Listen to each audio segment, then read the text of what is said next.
Bonjour, nous sommes aujourd'hui avec Marie L'Huissier qui est à Lyon dans son appartement. Bonjour Marie. Bonjour Anne.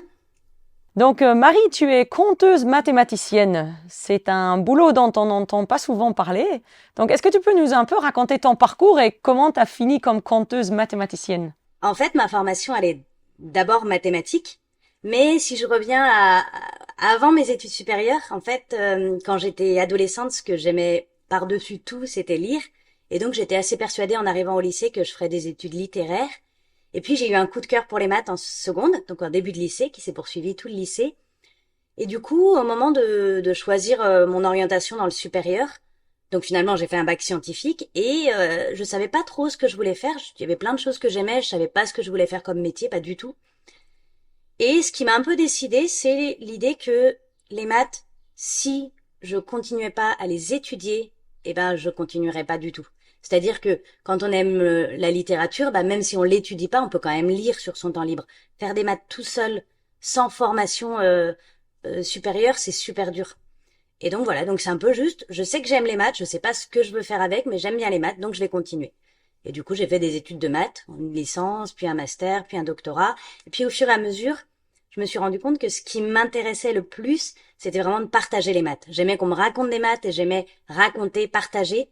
Et, et du coup, je me suis commencé à m'intéresser à la médiation scientifique, c'est-à-dire le partage, bah, en l'occurrence des maths, mais dans un cadre ni de recherche ni d'enseignement, mais voilà, dans un cadre autre.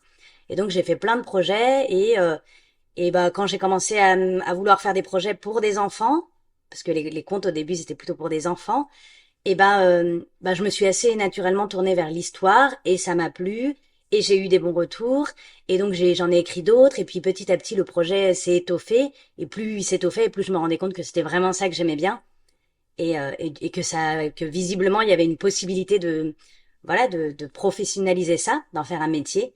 Et donc à la fin de mes études, j'ai choisi de vraiment de voilà de prendre ce projet et de le professionnaliser, notamment en collaborant avec des artistes pour que ça soit vraiment un spectacle, faire vraiment des spectacles. Et voilà. Donc c'est comme ça que je suis arrivée là.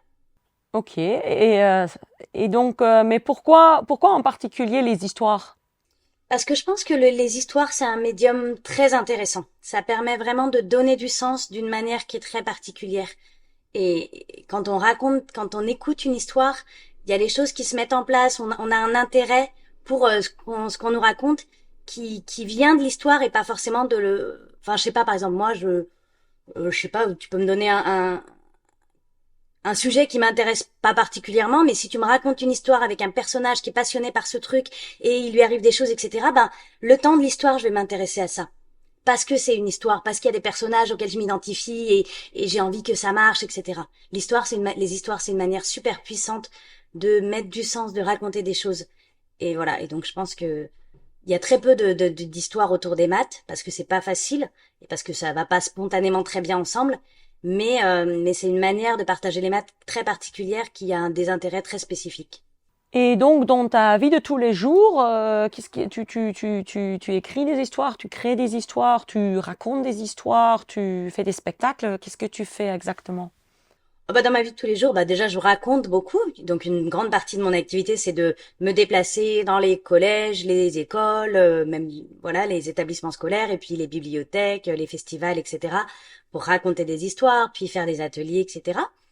La partie création, elle prend du temps, mais ponctuellement. Je suis pas toujours en création parce que ben voilà quand un spectacle est monté, il faut ensuite le temps qu'il tourne, qu'il soit connu, etc. Donc ça sert à rien de faire des spectacles tous les 6 mois. Moi, je suis plutôt sur un voilà sur une fréquence de tous les 2 ans. Donc parfois je suis en création, mais c'est pas tout le temps.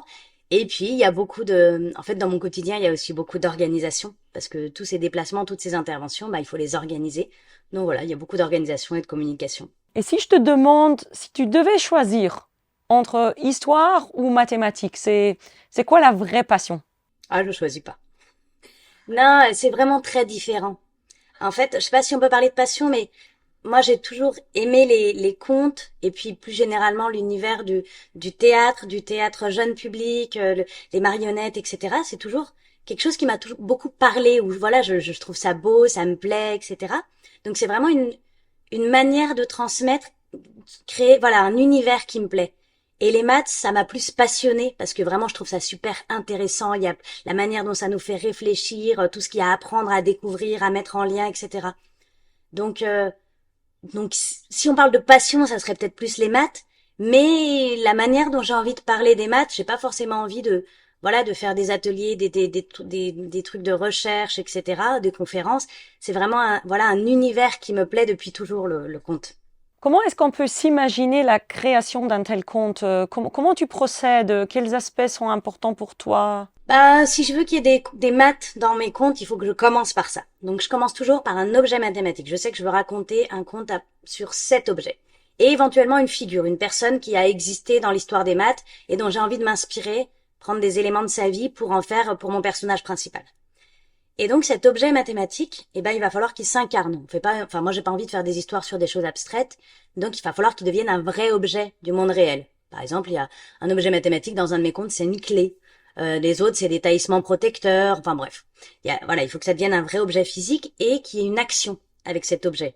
Faut que le personnage ait besoin le, de le fabriquer ou de le comprendre ou de l'utiliser ou de le reproduire. Enfin bref, qu'est-ce qu'on va faire avec cet objet? C'est quoi la problématique? Enfin, dans l'action qu'on va faire. Et puis, surtout, le truc très important, c'est qu'il faut que mon personnage, il ait un enjeu qui soit pas que mathématique. Parce que si je veux que mon histoire, elle parle à tout le monde, bah si juste il va calculer un truc ou mesurer un truc ou faire des maths juste pour faire des maths parce qu'il aime ça, bah ça va parler que aux gens qui aiment les maths. Mais si mon personnage, il a une problématique auquel tout le monde peut s'identifier et qui l'amène à faire des maths, mais pour une raison qui n'est pas intrinsèquement mathématique, eh ben mon histoire, elle a plus de chances d'embarquer tout le monde.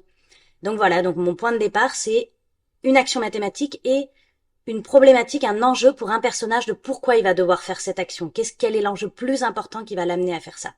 Et une fois que j'ai ça, c'est vraiment le cœur de l'histoire. Et ben tout le reste va se construire autour. Donc, si j'ai bien compris, l'histoire, c'est pas un personnage qui va résoudre 12 énigmes mathématiques et puis gagne une médaille. Non, parce que ça parle que aux gens qui aiment déjà les maths et qui sont là, ah ouais, trop cool, on va résoudre des énigmes. Non, mon truc, c'est un personnage qui a une problématique d'humain, quoi, que tout le monde pourrait avoir autour de, je sais pas, de la liberté, des relations, de pouvoir faire ce qu'il a envie, je sais pas, de la pauvreté, enfin, plein de choses. Et pour une raison ou pour une autre, eh ben, cette problématique-là va l'amener dans une situation de, de maths. Et tes histoires, ils sont pour quelle tranche d'âge? Sont pour tout le monde, mais elles sont avec mon public de cible. Bah, les premiers contes que j'ai écrits, c'était plutôt les, on va dire 6-11 ans. Puis ensuite, j'ai écrit un conte pour les plus grands, pour les adolescents et les adultes. Et puis là, je suis en train d'écrire un conte pour les plus petits, pour les 3-6 ans. Et puis, euh, et puis après, il y a aussi l'idée que les contes, c'est un peu pour tout le monde et que dans un conte, bah, enfin, en tout cas, moi, ce que j'essaye de faire, c'est de mettre plusieurs niveaux de lecture. Donc, même s'il a l'air assez enfantin et qu'on a l'impression qu'il est pour les 6 ans, bah, en fait, les adultes, parfois, ça va les intéresser quand même parce qu'ils vont voir d'autres niveaux de lecture que les enfants vont peut-être pas voir. Donc, l'idée, c'est aussi que c'est un objet autour duquel tout le monde peut se rassembler. Et en fait, dans ce module-ci, dans ce module qu'on a créé ensemble pour Pete, je t'ai donné un défi un peu nouveau pour toi parce que je t'ai demandé d'écrire 2 débuts de nouvelles. Donc, c'est pas des nouvelles entières, mais c'est juste 2 débuts de nouvelles. Et donc, les élèves sont censés inventer la suite et la fin. Donc, c'était comment pour toi d'écrire juste le début d'une nouvelle? Ben, en fait, c'est peut-être bizarre, mais c'est presque pareil que d'écrire l'histoire en entier. Parce que comme je disais, en fait, le gros du truc, c'est d'arriver à trouver la problématique centrale, le nœud de l'histoire, et puis le personnage avec son enjeu. Pourquoi il y a un personnage pour qui ça va être très important de dénouer ce nœud, et avec tout le contexte et tout et tout. Et donc ça, on l'a fait. Et en fait, tout le reste, le dénouement, les conséquences, etc., ben, d'une certaine manière, c'est des choix à faire, mais ça coule, pour moi, ça coule assez facile, ça découle assez facilement de tout ce qu'on a installé au début. Et donc, en fait, moi, l'histoire, pour moi, elle est finie dans ma tête. Moi, j'ai déjà la mienne de fin. Je sais ce que j'aurais envie de raconter.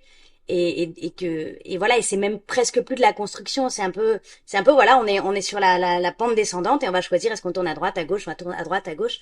Mais voilà, pour moi, c'est presque comme si elle était écrite en entier, l'histoire. Et donc, du coup, si dans ta tête l'histoire est finie, ça t'intéresserait quand même de voir les suites que les élèves inventent ou pas du tout?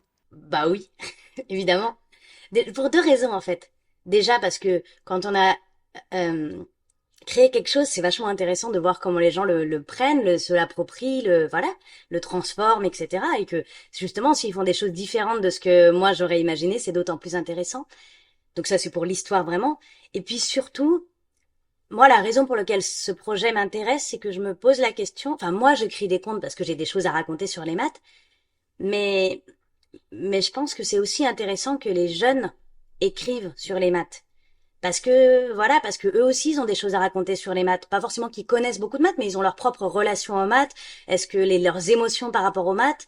Et personne ne les interroge jamais sur cette question. Et du coup, le fait d'écrire, ça peut permettre de mettre en mots, de mettre en scène des tas de choses qui se jouent par rapport aux maths, à ce qu'on en comprend, à ce comment on les vit, etc.